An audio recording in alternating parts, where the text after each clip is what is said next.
Hello and thank you for joining us on the first edition of Journalist Hangout this week. I'm your regular host, Hayodele Ozubakun. Today on the program, federal government explains why Omoyele Sowore was rearrested as his lawyer Femi Falana accuses DSS of lying. English Premier League lives up to reputation for shocking results as Everton, Manchester United record upsets against Chelsea, Manchester City respectively, and later on the show, Anthony Joshua beats Andy Ruiz Jr. by an unanimous decision to reclaim his heavyweight boxing titles.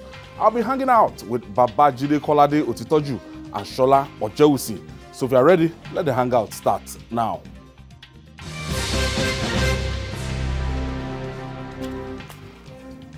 Thank you for joining us. Now, the denial, accusations and counter-accusation trailing the invasion of the Federal High Court in Abuja on Friday by operatives of the Department of State Services, DSS, for the rearrest of Revolution Now convener Omoyele Sowore are sad reminders of our dark political past.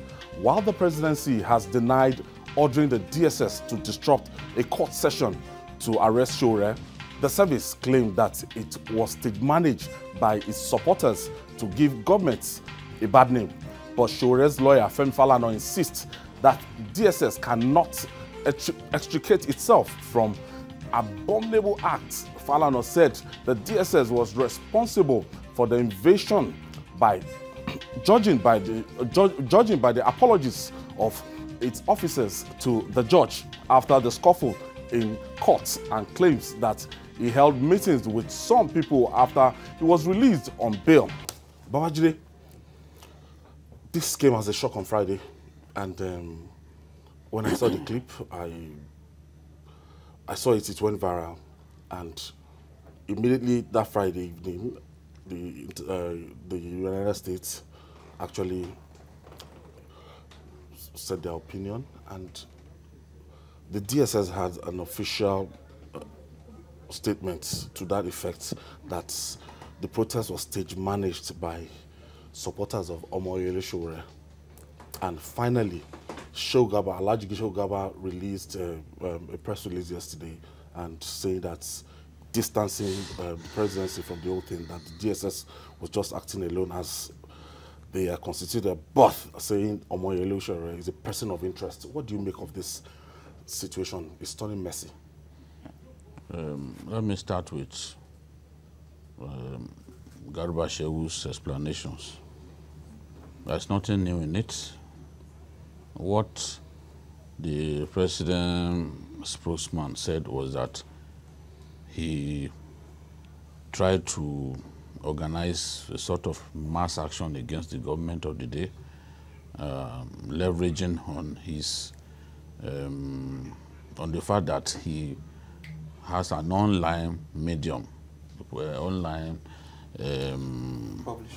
publishing house, which is based in the United States. He said nothing new. And the point that really is that people are really talking about is, if there is nothing fresh that he has done, and there was actually he was granted bail, then there was no reason to rearrest him. And that was the same thing that Professor Sage said.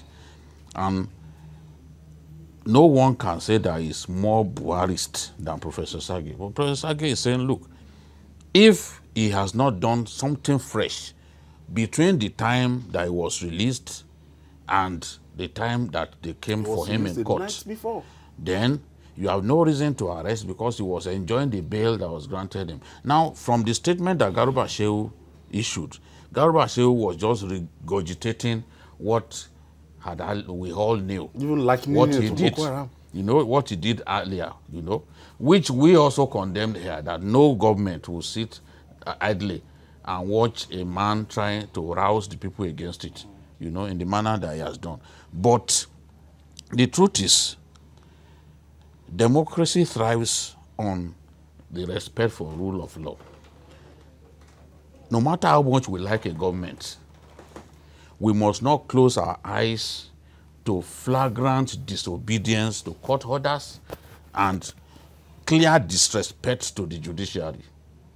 What the DSS did, which they are now trying to make it look like, oh, it shall arrest people that actually stage manage it, constitute a disrespect to the judiciary. You can't come into the temple of justice while a court matter was on, because the judge had just adjourned Sowore's matter, and they were going to call the next cases before her.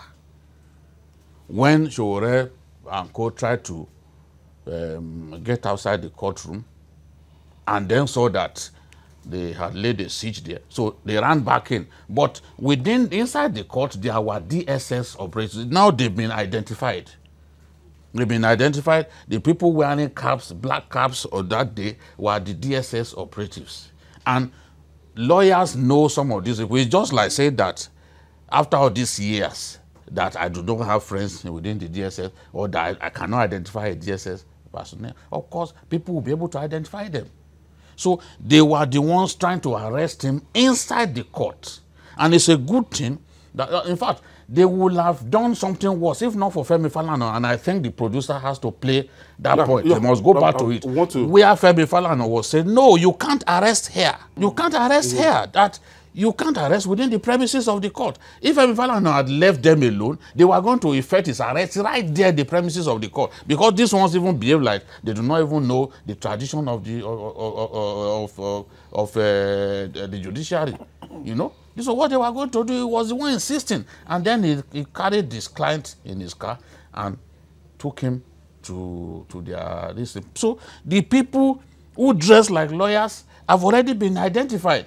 And if Femi Falana, the government lawyer, and the man who led the operation, the ill-fated, the shameful operation, went before the judge because the judge sent for them, and apologies were made, which I have already confirmed with a few court staff, then it is clear that what was later put out by the DSS claiming that this thing was taken is just an attempt to wriggle out of an embarrassing situation. All right, let me just play you the event on Friday.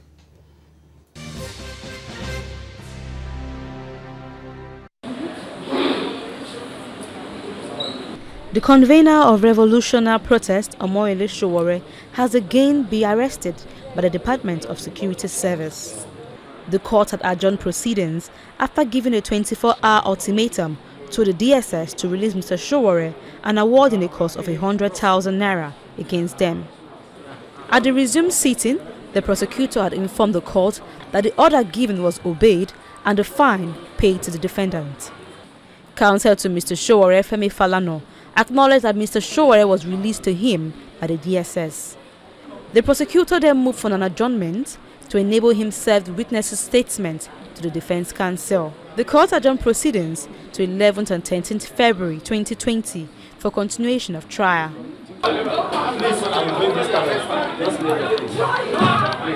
Trouble started when the defendants were about leaving the courtroom. They were approached by operatives of the DSS who demanded that they should accompany him. These did not go down well with friends and family members of Mr. Sowore who were present in court.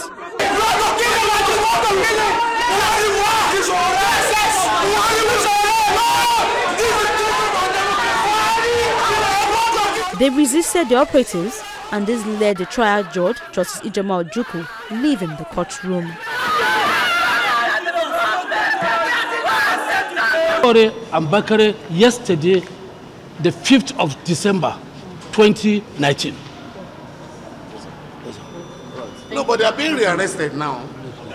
No. They are being rearrested. So you don't, but you have assured the court they won't be arrested. Can we talk to your colleague?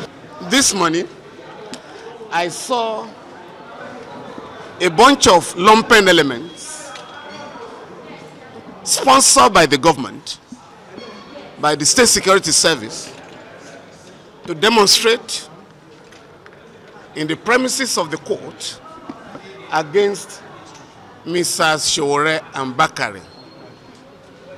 From that moment, I did some investigation, and I got information while I was in the court that a new charge was going to be filed, and that the Director General of the State Security Service had ordered that Mr. Sowore be abducted in the premises of the court. And that is what is already going on. Please, can you walk out? This is state. You cannot arrest in the premises of the court. Where's my car? It's not good. It's not good. Well, trying to abduct me because they failed to assassinate me inside the court premises. Yes, they failed. Now I'm with my lawyer. So you're hoping to drive out with your lawyer now? We are driving out, but we don't know how we will get out here. But let Nigerians not be scared. We have come to a point where we will rescue and bring about a brand new democracy. After the commotion during the attempted arrest, the DSS officials allowed Mr. Sowore to be driven to their office by his lawyer, Femi Falana, under armed escorts. Also, Sowore's lawyer, Femi Falana, SAN, was at TVC News earlier today, and he reiterated that defense put up by the DSS is not tenable. Let's hear more from Falana. Oh, that Sowore's supporters wanted to kill him. So they were still managing what happened. So they wanted to kill him. Beautiful. What is your duty as security officers? Are you not supposed to save him? Because he's your suspect. You want to arrest him. So do you want his supporters to kill him so that you can arrest a dead body? So whichever way you look at, the ugly development, nobody can justify. That was why Malam Garba Shehu, who addressed the press yesterday on behalf of the president, could not justify the military invasion of the court. And to put an end to the lie, I have said publicly that in my presence, the officer who led the goons on that day apologized profusely to the judge in our chambers. And the government lawyer was there, who also expressed regret that he was not carried along, because no lawyer in Nigeria would be party to such gangsterism. Wow, gentlemen. Sola? Well, you know what? I told Jide's line, you know, we are in a modern Nigeria. I think when the president came in, he said he was recreating a Nigerian society. It's time we really behaved like real modernized democracy. No matter what, let me make this clear. The DSS as a national agency is a desirable agency. You know, we need security. But sometimes when you allow overzealousness to get your operatives to shoot themselves on the foot, then it gets to a different level. We are practicing a democracy under the rule of law. If you're talking of the rule of law, whether it's inside the very core of the courtroom or even within the premises, within the compound of that court, it's just like you go to the US Embassy, you enter the fence. Once you get into, you pass the gate into the premises, you've entered another country. So whatever you do, you are doing it to the United States of America or any other country. The same thing applies to the judiciary. The judiciary is an independent, supposedly independent branch, or when you call it a three-pronged government, it's one of the three. And you have to give honor to who it is due. You have to do things right. We are reaching a stage where the whole world is watching the way we're practicing our democracy. We may say, yeah, we are a sovereignty, we're a sovereign nation, nobody can come, but the world is watching. You know, whatever we do, people will want to know, having spent since 1999 in a supposed democracy, we should be able to do things differently. We should be a kind of shining light for other African nations. You know, we call ourselves the giants of Africa.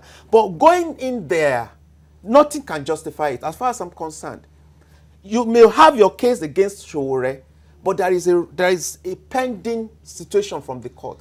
This man has been given the bail. You have to respect that.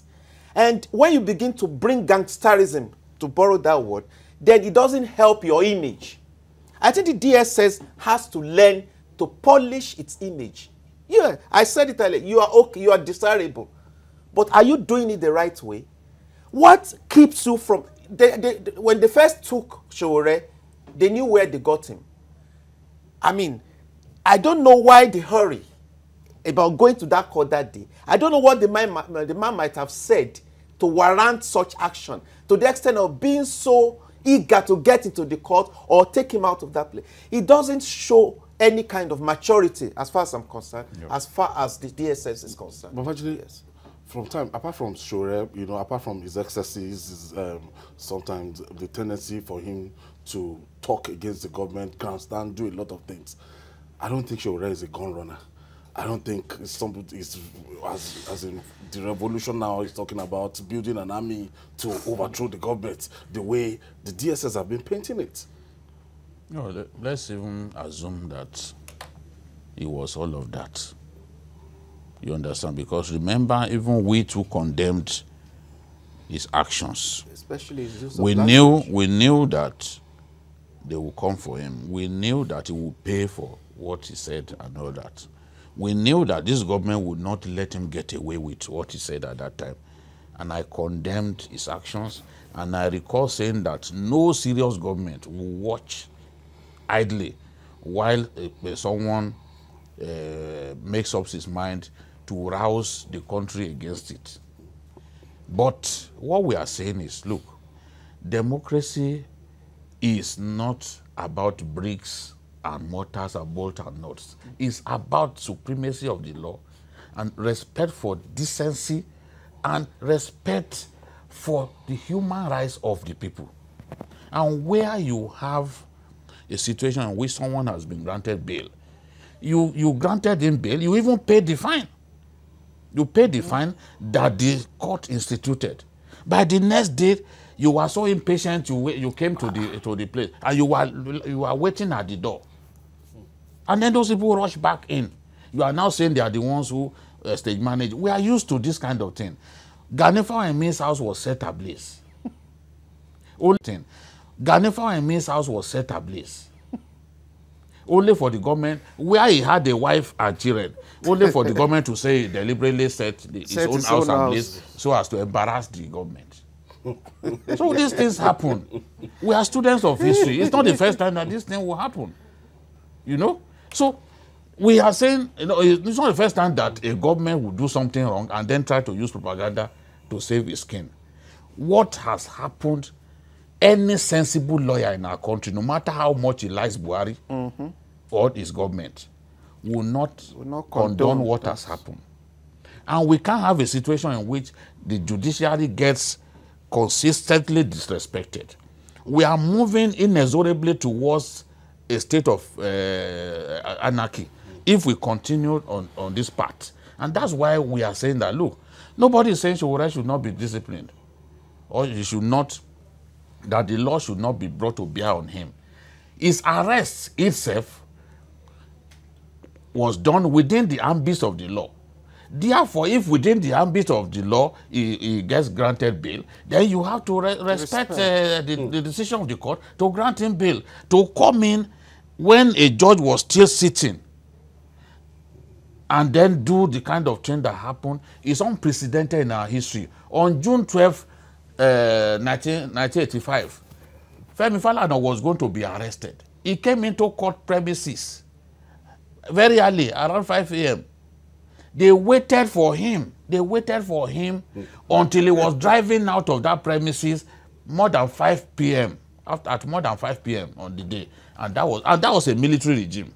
Then he was grabbed as he was driving out of the premises. That's the way it should be. You can't go and arrest someone within the premises of the court. No, it has to be outside of the court. So even the justification that the drama happened inside the court, the attempt to arrest even in front of the right within the four walls of the court is even wrong in the first place. And it was Femi Falana that was reminding them, because clearly they didn't know.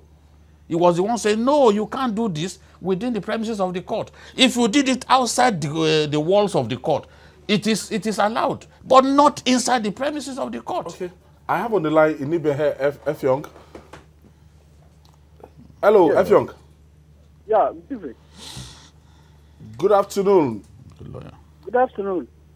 INIBEHE EFFIONG is a lawyer and is one of the legal guys for Sowore.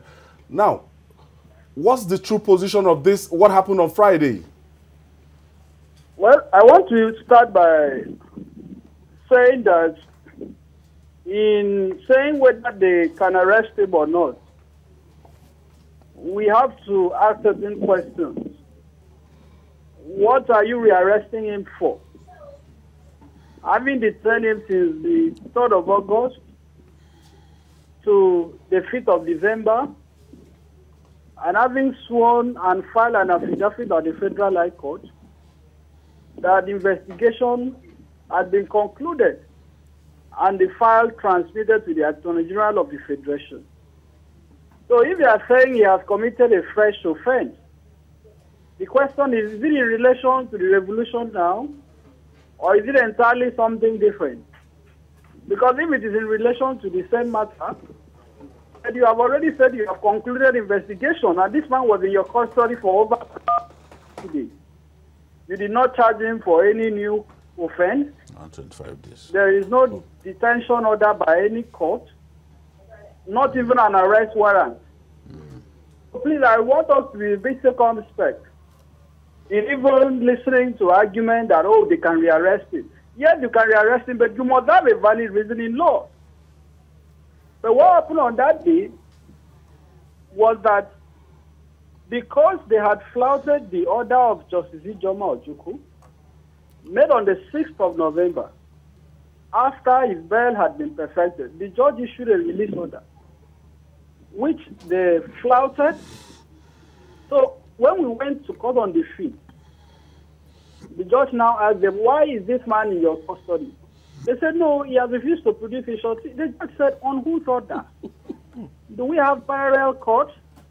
You want to verify shorties that I have verified and signed for his release. Oh. The judge now gave them 24 hours.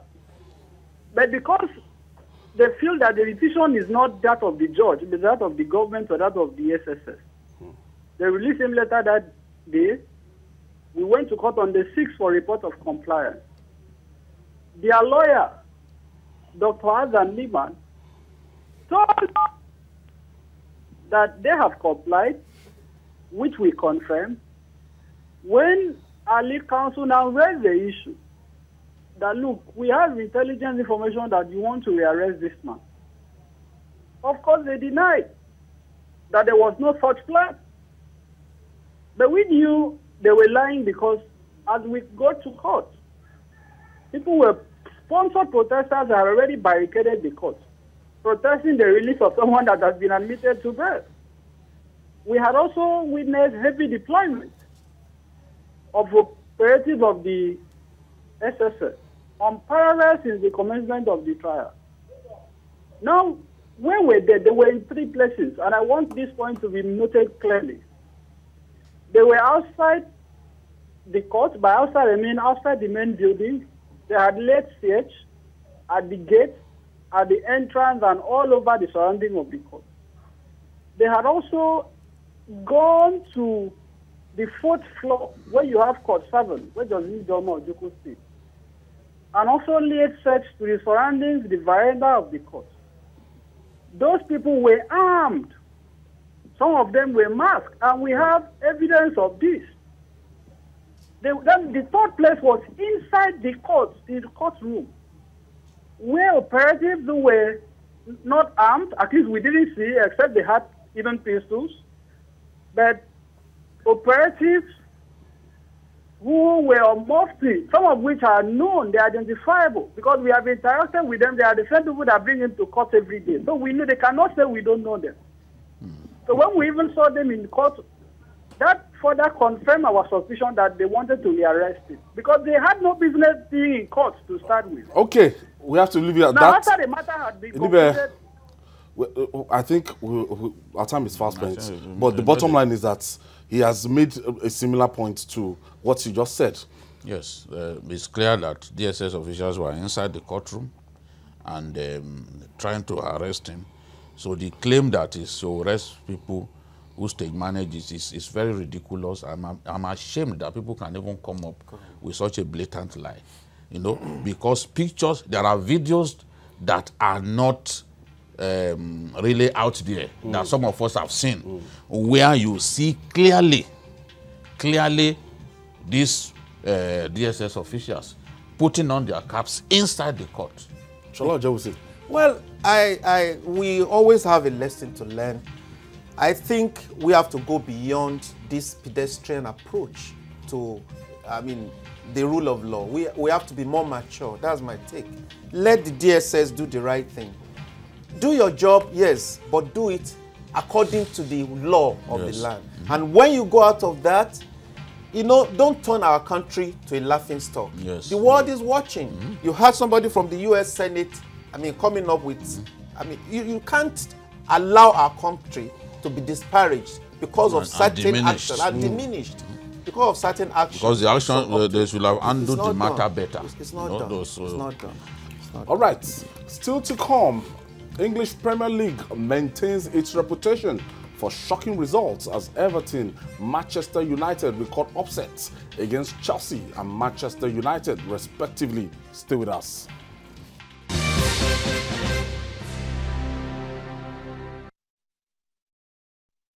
Come back. The English Premiership League, EPL, is regarded as the most exciting league in the world due to its stiff competition where the less fancied clubs can mar the chances of the traditional big teams anytime. The 2019-2020 season of the EPL is living up to that billing. At the weekend, the defending champions Manchester City lost 1-2 to their next-door rival Manchester United in the 179th Manchester Derby. The citizens were expected to roll over their struggling neighbours before the Red Devils tore the form books to snatch victory. Also, informed Chelsea suffered a shocking 1-3 loss to the managerless Everton with the season just 14-week-old. We just might be in for more of such upsets in weeks to come, Babajide. Yes, I think the result from the ETIHAD was really shocking. Not many people expected it to happen because of the current form of Manchester United, struggling against weak teams, losing at home to Crystal Palace, not able to even beat Aston Villa at home.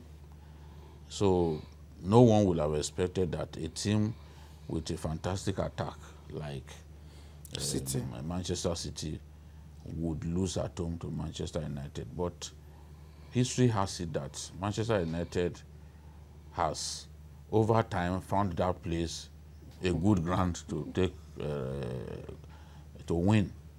I remember even from the days of Ferguson, after Manchester United were beaten 6-1 at Old Trafford, the next game at the ETIHAD, Manchester United won that game 3-2.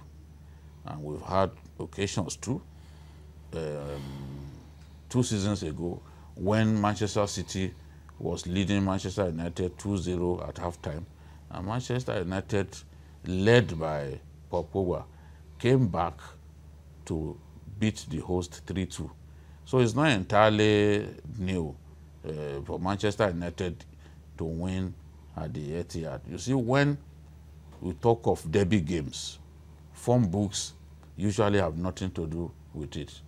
If today Liverpool are playing Manchester United, because that's the biggest rivalry in England, if not the whole of Europe, even if Liverpool are not in form, they will still come up with a good result against Manchester United.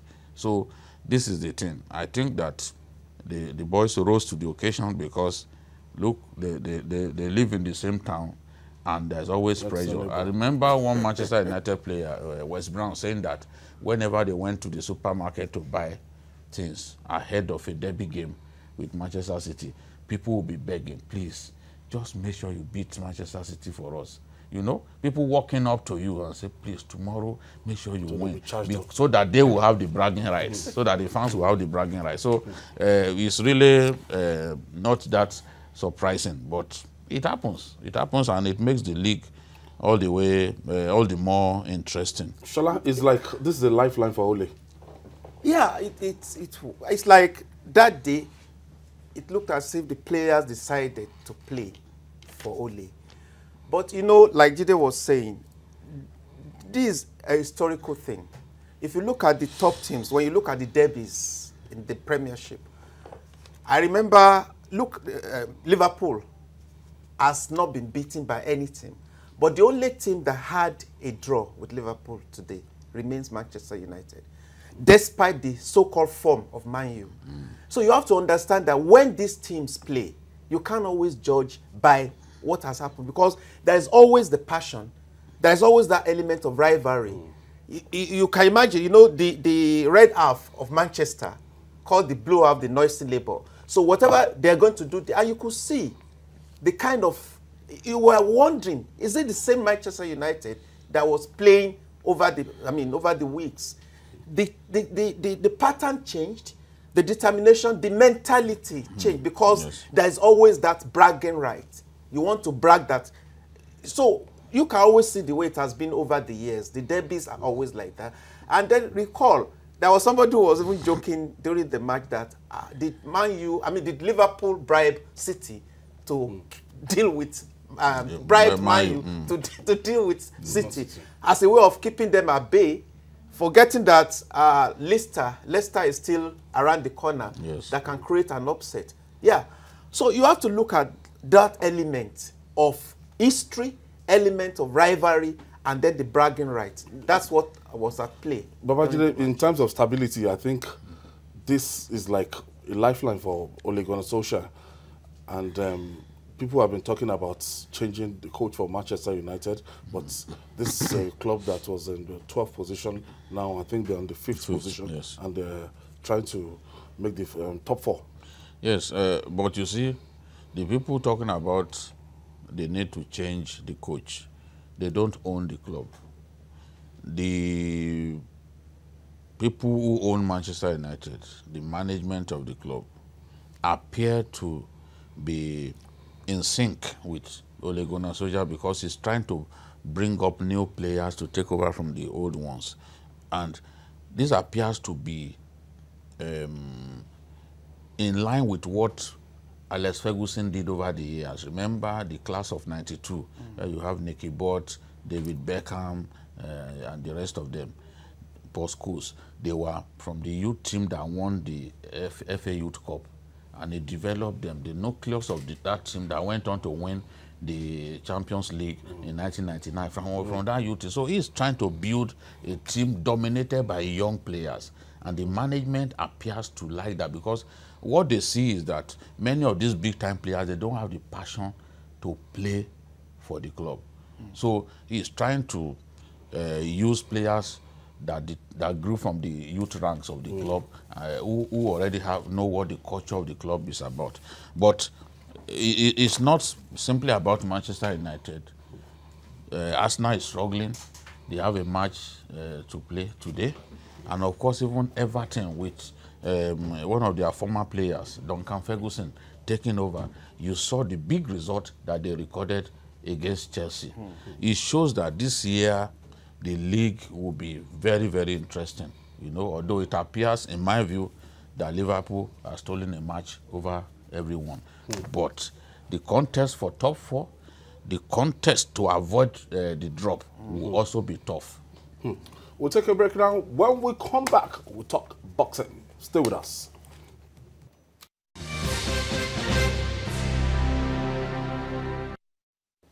In heavyweight boxing history, only few pugilists have had the honor of reclaiming lost titles. The likes of Muhammad Ali, Floyd Patterson, and Lennox Lewis. stand tall in that list. Now, on Saturday night, Nigerian-born British boxer Anthony Joshua joined the illustrious list in a rematch in Riyadh, Saudi Arabia. Joshua, popularly called AJ, defeated Mexican-American Andy Ruiz Jr., who had knocked him out in a shock upset last June. The 118, 110, 118, 110, and 119, 109 victory means the 30-year-old Briton reclaims his IBF, WBF, WBO, and IBO titles. I have Craig Eshowode in the studio with me.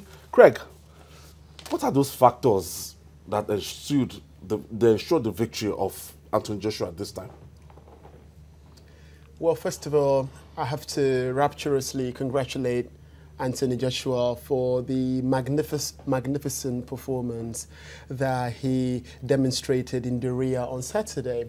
I haven't watched the match. I believe that Anthony Joshua this time leveraged his physical characteristics over Andy Ruiz, his reach and height advantages.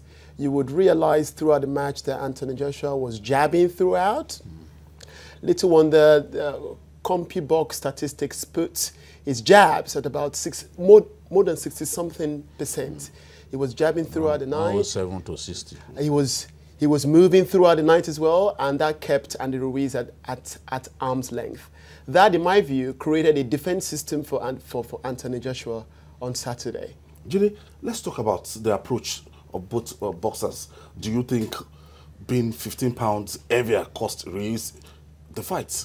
I think so, because boxing thrives on mobility.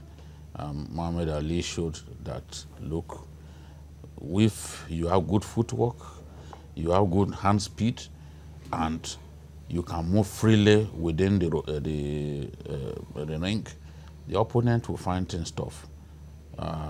What Joshua did reminds me of the 1987 fight between Marvelous Marvin Hagler and Sugar Ray Leonard. Sugar Ray knew that Marvin Hagler had the bigger punch, so he never got into a slugfest with him. And this was what Anthony Joshua did.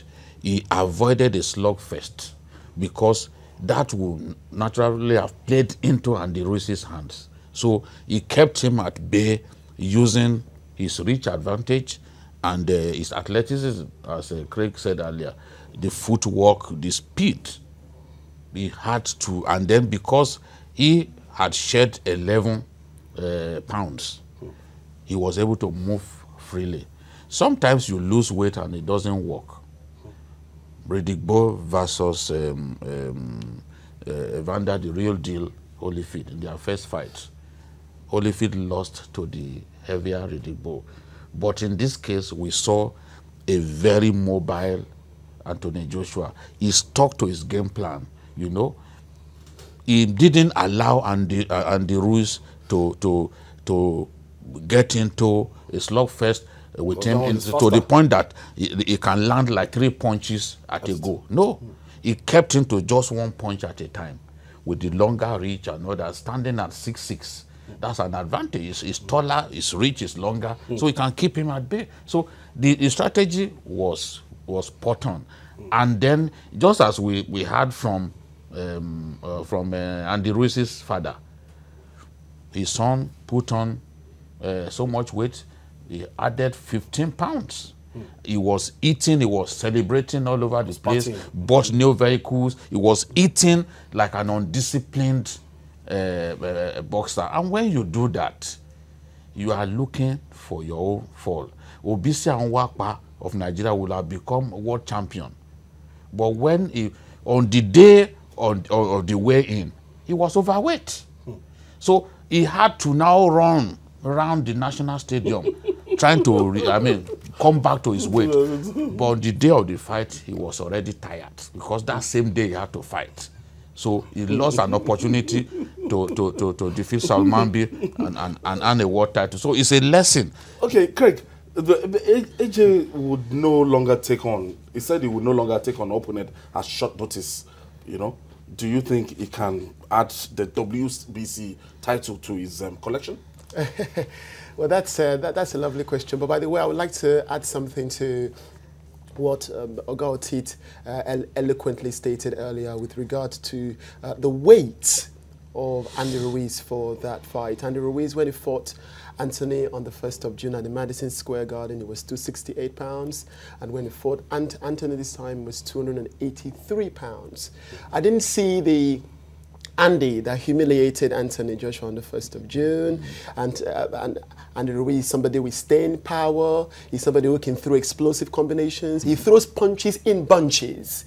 If you watch the first meeting, you realize that 3 of the 4 knockdowns came from the explosive bunches of punches of Andy Ruiz.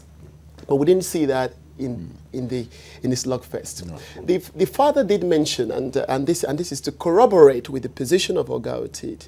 The father did mention that Andy Ruiz was partying. He wasn't turning up for sparring sessions. He wasn't training as well. No. That is to explicitly demonstrate the unprofessionalism of a 21st century pugilist. The fact of the matter is, I am looking forward most rapturously to a unification showdown between Anthony Joshua and Deontay Wilder. But first, Deontay Wilder will need to have a rematch with Tyson Fury. And the winner of that rematch would have to square off against Anthony Joshua to unify the heavyweight division. Babajide, Andy Ruiz has openly demanded for another shot of Joshua's title. Do you think fighting him again is necessary? Whether trilogy. Well, boxing is replete with trilogies, stories of trilogies, and all that. Ali versus Fraser, you know, Roberto Duran versus Sugar Ray Leonard, Riddick Bowe and versus Evander, the real deal, Holyfield. Riddick Bowe won the first and the last of those of the trilogy. In fact, he knocked out Evander Holyfield. After Evander Holyfield had knocked him down in round 6, he came back, knocked him out in round 8. He knocked him down, survived the knockdown, and then knocked him out. So I like to see trilogies, and this one, I think it will happen because they both have won one match apiece. So it may not come immediately, because, just like the trilogy between Sugar Ray Leonard and Roberto Duran, where Roberto Duran made the famous no mas. You know, in the second fight, Sugar Ray refused to let him land punches on him. He was using his footwork to dance around the ring. And Roberto Duran, pound for pound, best pound for pound boxer of his generation. He just felt, what's going on? I'm unable to punch this guy. He just told the referee a few seconds to the end of the round 8, said no mas, which means no more. So the referee called out the fight. I want to see that trilogy happen between both men. They've won one match apiece. And Andy Ruiz said something. He said he made mistakes, that he has learned from his mistakes. Maybe this time around, he will prepare harder. You know, boxing, how did James Buster Douglas disgrace Mike Tyson? Mike Tyson, on the eve of his fight with Buster Douglas in Tokyo, in Kobe, Japan, was busy partying. He bought jewelry worth 190,000 pounds for Naomi Campbell in one night. So he didn't really prepare. He felt, I will beat this Buster Douglas of a guy. But Buster Douglas stood his ground. He knocked him down. His gum shield escaped out of his mouth, and in the end, he knocked him out. Do you think this trilogy is necessary? And let me just expand on the scope of Oga Otit's historical proposition with regard to James Buster Douglas, who knocked out Mike Tyson in round 10 in 1990 in Tokyo. When it was Tokyo, I thought it was one Kobe, Japan.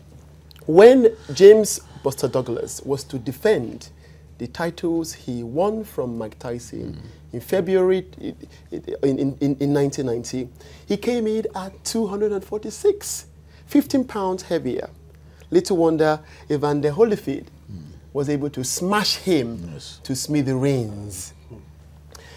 I do not feel that a trilogy is necessary. even though... Because you don't want him to lose. Because you don't want to take that risk. The rematch wasn't entertaining. Anthony Joshua put up a boxing performance that's reminiscent of 1970s sweet science, which in my view fundamentally encapsulates the sweet science of pugilism. Hit, run, and Anthony Joshua boxed smart on Saturday. Each time Andy Ruiz got closer, Anthony would clinch. Yes. Knowing that trading with Andy Ruiz at close range could cause him another defeat, and that could fade his career into oblivion. But if you remember the trilogy between Roberto Duran and Sugar Ray Leonard, the third fight was not necessary. Sometimes it's just the money. Okay. It's just the money that determines whether a third fight will happen.